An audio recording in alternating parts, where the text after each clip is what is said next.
একজন মানুষ একটা কথা ছড়িয়ে দিলেই সেটা সত্যি হয়ে যায় না, কিন্তু আশ্চর্যের বিষয় হলো একজন বলবে আর 10জন যাচাই না করে সেটা অন্যের কাছে বলে বেড়াবে।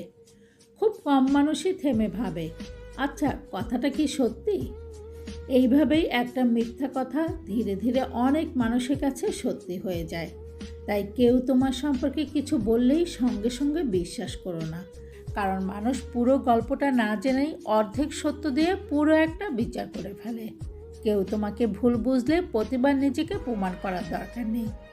তুমি সত্যিটা জানো আর আল্লাহও জানেন, সেটাই তোমার জন্য যথেষ্ট। সব কথা শুনে প্রতিক্রিয়া দেখানো পরিণত হওয়া নয়।